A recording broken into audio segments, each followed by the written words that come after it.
com a força de Deus. Quem crê nisso?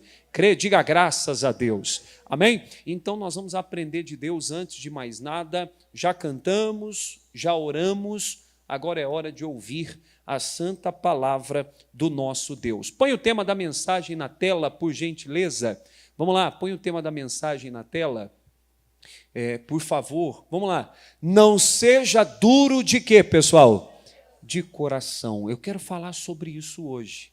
Cuidado com a dureza do teu coração. A dureza do coração faz muita gente de Deus, muita gente que pertence a Deus, perder bênçãos e principalmente bênçãos, eu não vou falar principalmente, mas também bênçãos dentro de casa. Casamento dá errado, os filhos se perdem, dinheiro vai por ralo abaixo, não ganhamos o que poderia ganhar, não vencemos como poderíamos vencer por falta de ter um coração acessível a Deus. Pastor, o senhor não está pregando para o povo errado? O senhor não está falando com as pessoas erradas? Então, não, eu estou falando com as pessoas certas. Se nós tivermos dureza, se tivermos um coração endurecido, Deus, Ele não tratará conosco. Nós seremos pessoas que são, intratáveis quando o coração endurece. Eu quero ler um texto para você, segundo o livro de Crônicas, capítulo de número 30. Lá no comecinho da Bíblia, segundo livro de Crônicas, capítulo de número 30. Josué, Juízes, Ruth, Samuel, Reis, Crônicas, capítulo de número 30. Amém, gente? Glória a Deus. Então tá bom, vamos lá. Segundo Crônicas 30, eu vou fazer a leitura e depois explico. Quer saber? Eu vou explicar e depois ler. Ezequias era um grande homem de Deus. Era um homem que reinava com equidade, que reinava com justiça. Ele restaurou o culto ao Senhor. Ele pôs o povo para buscar Deus. E a Bíblia fala que o povo, se você ler, e deve ler, se você ler do versículo 1 em diante, você vai ver que o povo havia abandonado o cultuar a Deus, inclusive na festa da Páscoa. A Páscoa, para o povo judeu, para nós, Páscoa é Jesus. Jesus é a nossa Páscoa. Ele nos tirou da escravidão, Ele nos deu liberdade. Amém, gente? Isso é Jesus para nós, a nossa Páscoa. O povo judeu, eles comemoravam a Páscoa como o dia da libertação, lembrando quando Deus os tirou da terra do Egito, conduzindo pelo deserto rumo à terra prometida. Então, era uma festa, a principal festa do povo judeu. Haviam algumas festas importantes e, dentre essas, a festa da Páscoa era importante. Mas vocês não vão acreditar. O povo parou de cultuar a Deus, parou de buscar e adorar e celebrar aquela festa de Páscoa. Todo mundo saía, vinha para Jerusalém. Eles faziam jornadas, dias, semanas, caminhando e trazendo suas ofertas, trazendo seus sacrifícios para cultuar a Deus na Páscoa em Jerusalém. Só que o povo parou, o povo cruzou os braços e não vou mais não. E o Ezequias, ele começa a chamar o povo de novo para voltar a cultuar a Deus. Capítulo de número 30, eu quero ler com vocês o versículo de número 8. Diz assim, capítulo 30, versículo 8. Não endureçais agora a vossa cerviz, como vossos pais. Dai a mão ao Senhor e vinde ao santuário que Ele santificou para sempre, e servi ao Senhor vosso Deus, para que o ardor da sua ira se desvie de vós. Levanta os olhos, olha para cá e preste atenção. O Ezequias, ele escreve uma carta, ele não estava falando como eu estou aqui falando. Ele envia uma carta e nesta carta continha essa mensagem: não endureçais a vossa cerviz. O que é endurecer a cerviz? Quando alguém repreende, está errado, e a pessoa sabe que está errado, normalmente a pessoa faz o quê? Eu estou errado. Ela inclina, ela baixa, ela reconhece. O povo de Deus estava inclinado, na verdade, a ser orgulhoso, a ficar com a cerviz alta. Não, estou errado, mas vou continuar errando. A minha vida, faço o que quero dela, a vida é minha e não estou nem aí. O povo não estava tão preocupado. Então Ezequias fala, não endureçais a vossa cerviz. Quer dizer, se dobrem. Não sejam, em outras palavras, não sejam duros de coração. Não sejam maus para com o Senhor. Não endureçais a vossa cerviz, como vossos pais endureceram. Dai a mão ao Senhor. Gente, eu achei isso aqui fantástico. Ele diz, gente, vamos dar a mão para Deus. Quando eu dou a mão para alguém, seguro na mão de alguém, eu caminho junto com essa pessoa. Não é errado dizer que eu estou lado a lado dela, com ela, junto no caminho. Ele estava dizendo, gente, não endureçam a cerviz.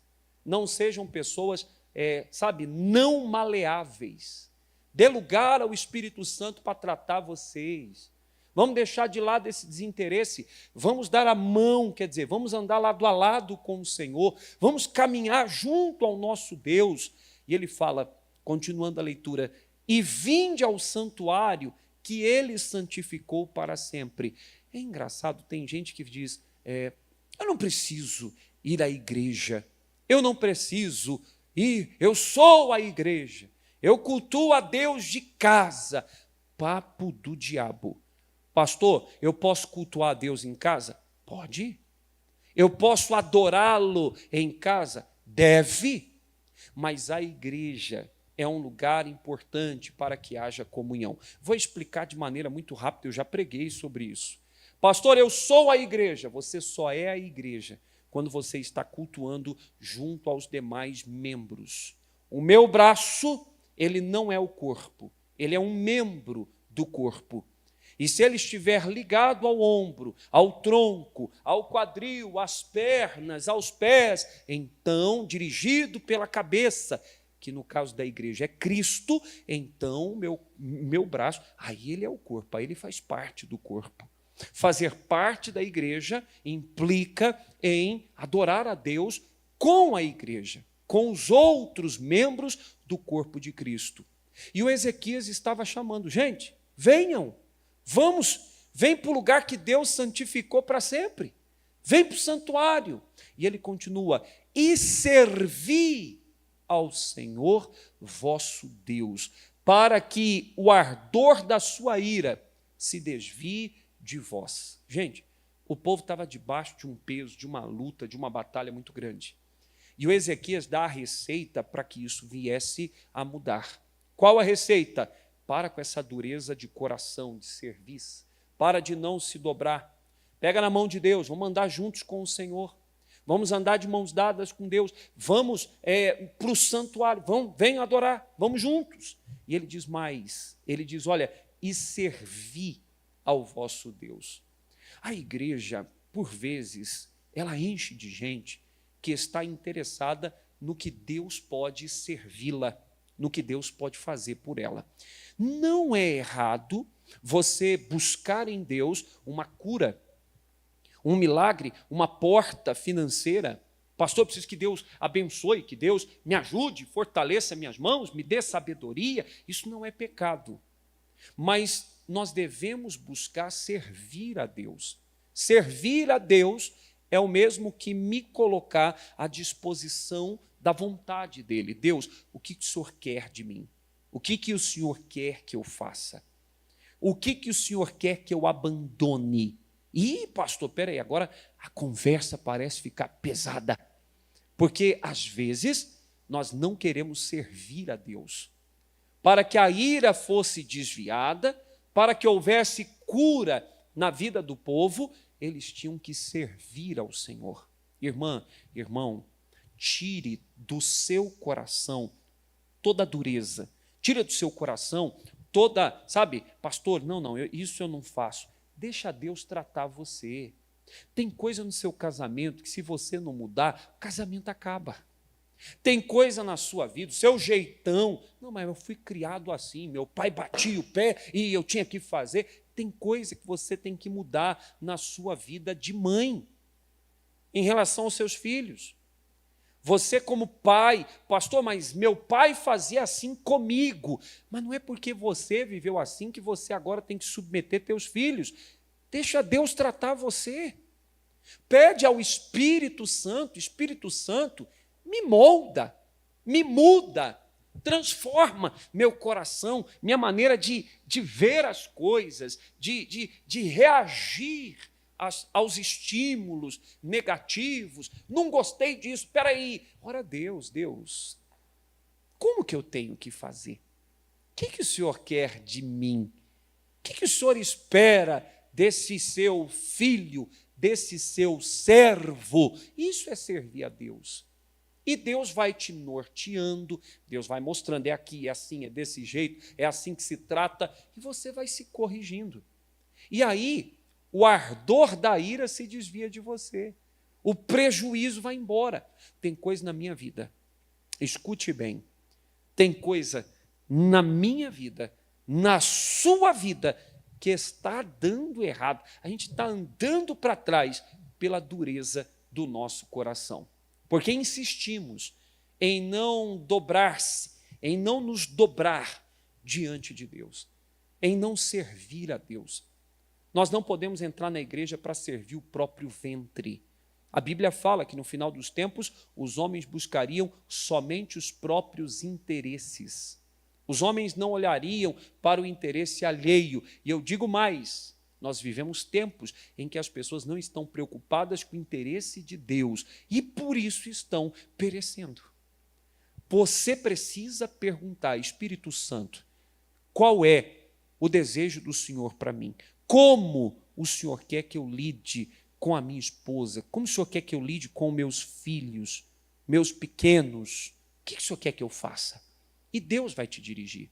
O povo estava sendo convocado. Vem, não endureçam a vossa cerviz. Eu digo mais, não endureça o seu coração. Provérbios capítulo 19. Abra a Bíblia em Provérbios capítulo de número 19. Gente, eu estou pregando aqui e olhando meus hermanos, muito bem. E eu falei com eles no domingo, eles são venezuelanos. Entendes? Eu estou falando bem? Ah, ótimo. Então, escuta, e eu estou vendo eles aqui, eles falaram que quando eu prego, eu hablo muito rapidamente, não? Um pouquinho, e eles não entendem o que estou falando. Então, eu olho, consegues entender? Eu estou falando muito rápido, não? Perfeito? Muito hermoso? Não hermoso. Gente, depois eu explico que estou ao vivo. Ao vivo? Ao vivo, ele vivo. Estou ao vivo. Então, depois hablamos. Pero eu necessito. Depois vai ter que legendar. Gente, é que quem aqui já viu alguém falando espanhol e não é muito rápido? Pero quê, cá, blá, blá, blá, blá. Gente, é difícil para a gente. E o contrário também é verdadeiro. Eles ficam ouvindo a gente falando e falam, meu Deus, ele está falando muito rápido. Veja quantas palavras eu estou falando numa pancada só. Eles muito rápido. Então, fica difícil. Mas eu estou vendo eles aqui, muito bem-vindos, sempre.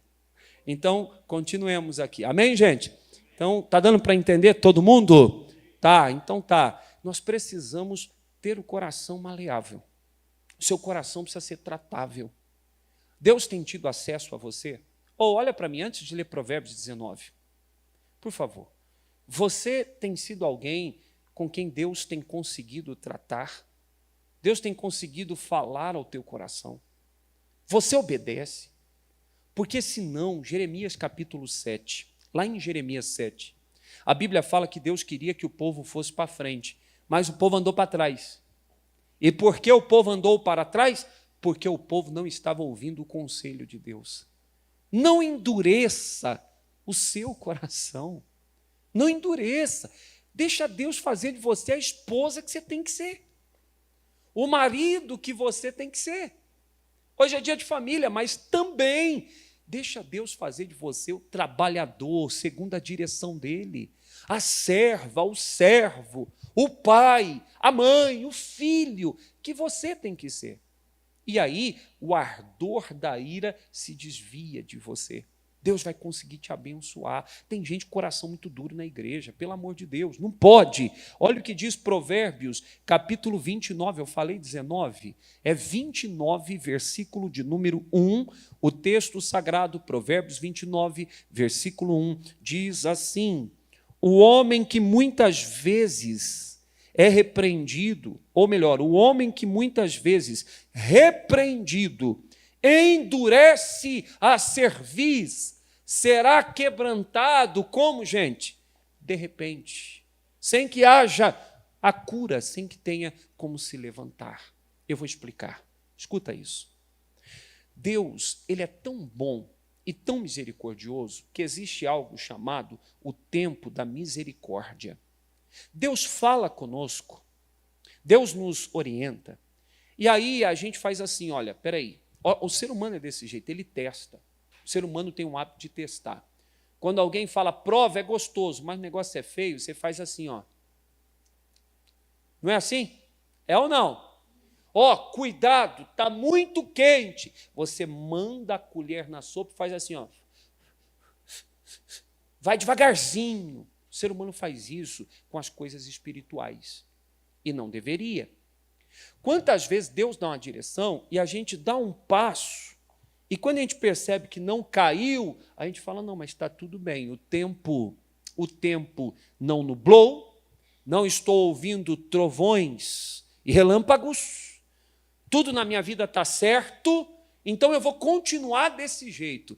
Aí a pessoa continua bebendo, fumando, sendo ruim para a esposa, para o marido, sendo, infiel a Deus em alguma coisa, e diz, está tudo bem ainda, está tudo bem.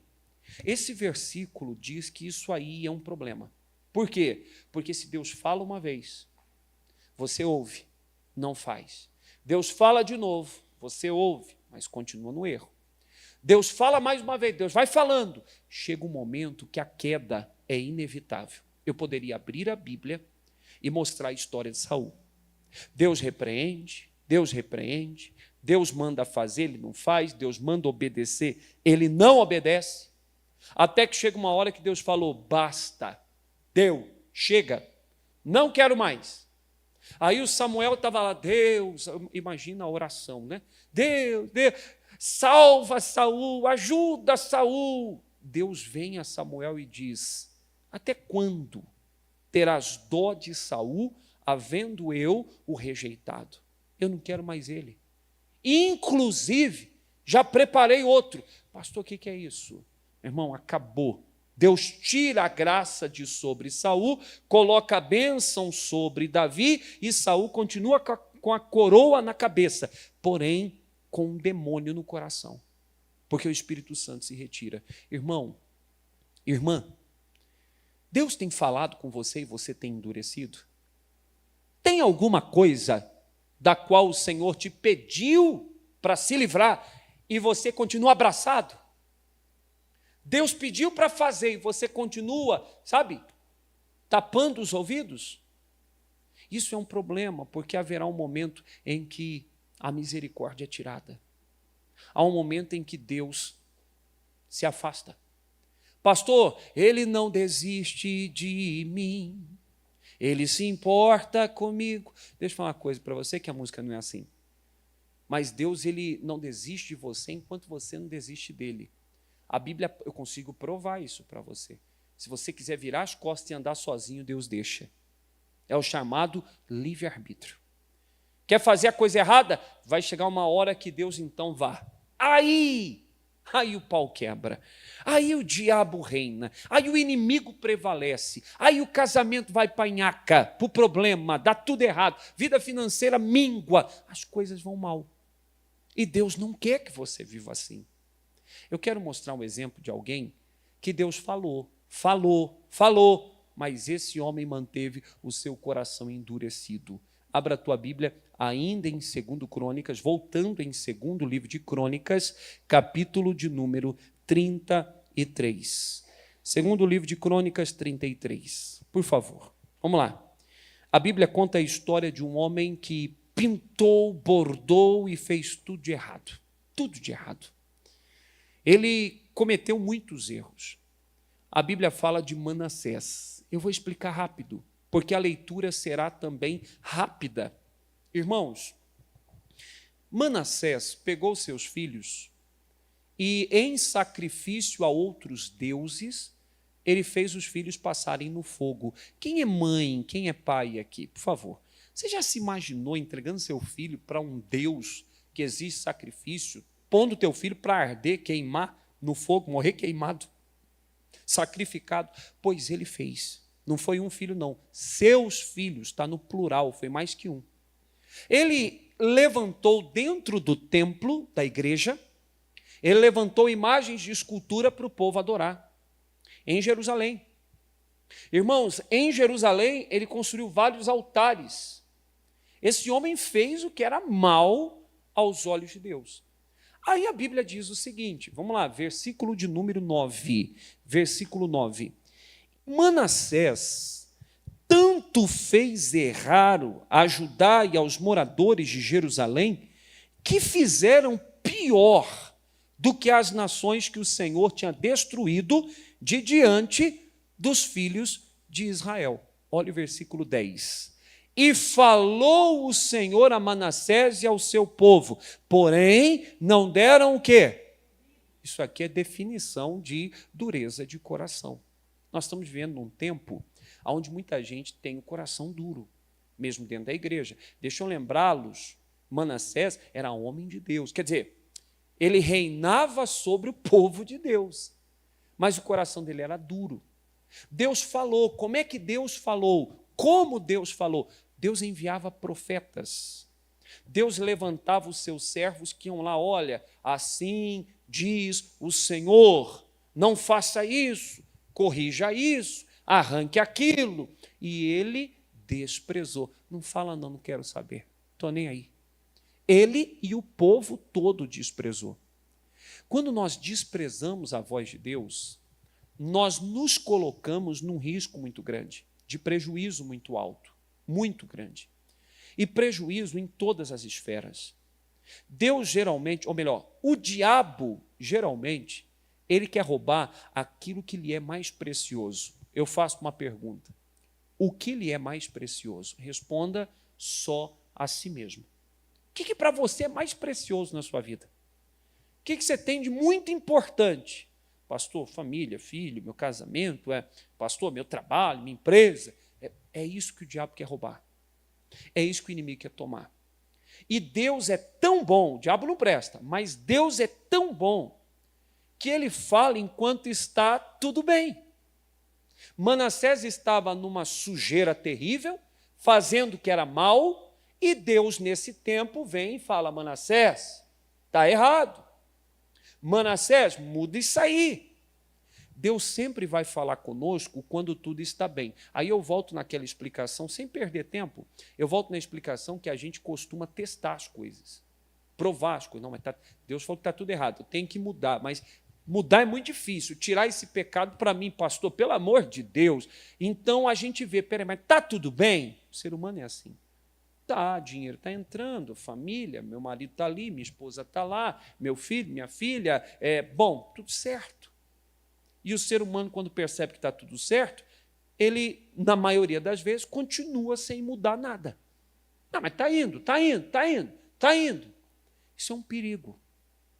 Deus falou com Manassés, estava tudo de boa, tranquilo, estava tudo bem. Só que ele não ouviu. Versículo 11 diz, olha o versículo 11 que diz, pelo que o Senhor trouxe sobre eles os príncipes do exército do rei da onde? Assíria. Já vou explicar sobre os assírios. Os quais prenderam Manassés entre os espinhais e o amarraram com cadeias e o levaram para onde? Para aqui, olha para mim, preste atenção. Os assírios, era um dos povos inimigos do povo de Deus, que lutou contra o povo de Deus, dos mais cruéis que existia. Eles escalpelavam seus inimigos. Há relatos, histórias em que eles enterraram uma cidade inteira, gente, a população de uma cidade inteira, porque fizeram isso, você pode encontrar até no Google. Eles vêm fazendo uma negociação, o representante do rei vem e diz, da cidade que seria dominada, diz, olha, se não derramar uma gota de sangue, a gente entrega a cidade para vocês. Os assírios disseram, tudo bem. Aí cavaram um buraco, depois que entraram, enterrou todo mundo vivo. Não derramou uma gota de sangue.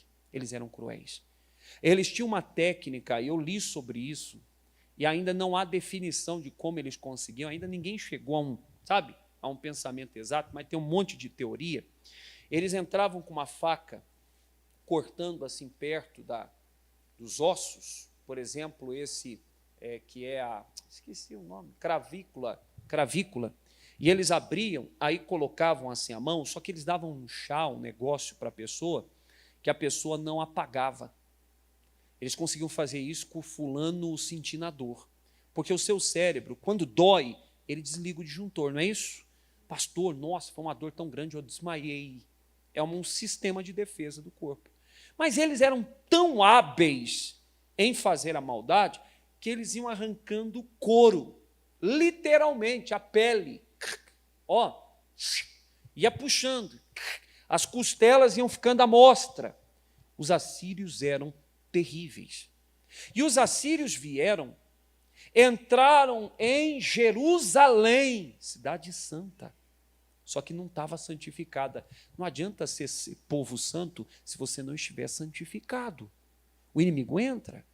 Ele entra e a Bíblia diz que ele pega o rei Manassés, amarra entre os espinhais, tem tradução que fala que usa, como que cipós, cheios de espinhos, amarra o homem e com cadeias o leva para a Babilônia. Eu já expliquei isso há muito tempo atrás, mas faço questão de explicar de novo. Cadê o dedo indicador? Mostra o dedo indicador para mim. Faz assim, todo mundo, faz assim. Dedo indicador, não sei falar. Faz assim. Coloca a mão entre a bochecha, entre os dentes, abre um pouquinho, faz assim, ó. Tá. Agora esse mesmo dedo, põe aqui embaixo, assim, ó, entre a mandíbula e a outra, enfia assim. Dá para enfiar um negócio ainda, não?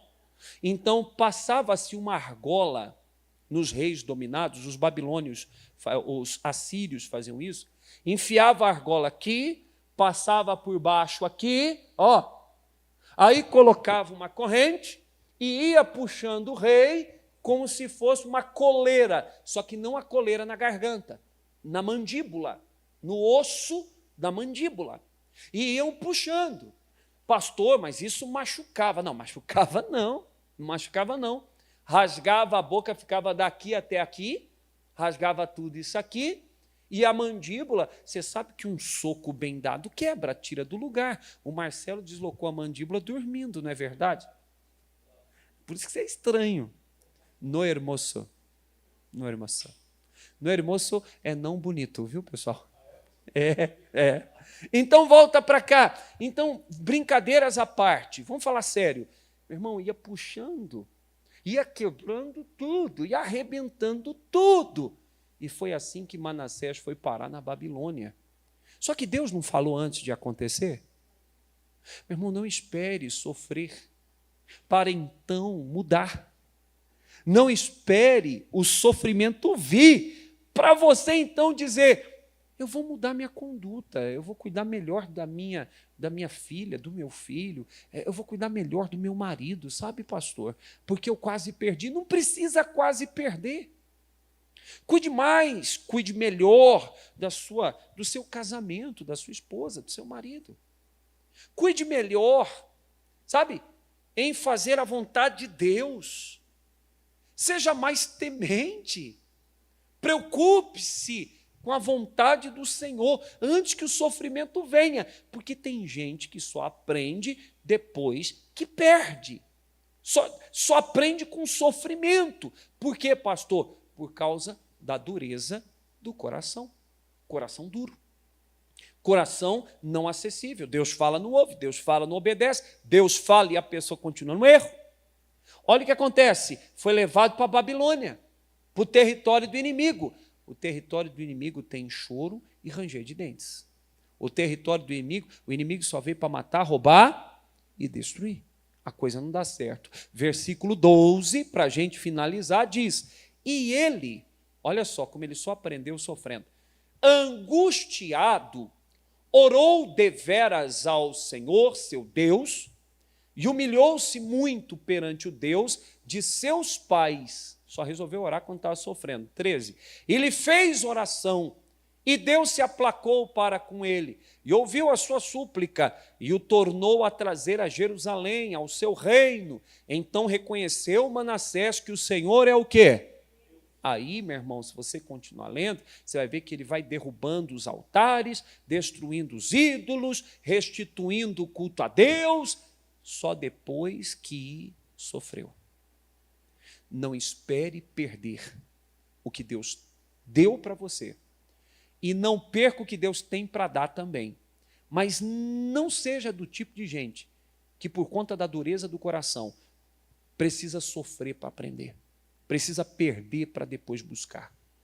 Cuide bem, com zelo, daquilo que Deus te deu. Hoje, agora, seja alguém que, sabe, faz uma aliança com Deus. Deus, eu vou cuidar do meu marido, da minha esposa.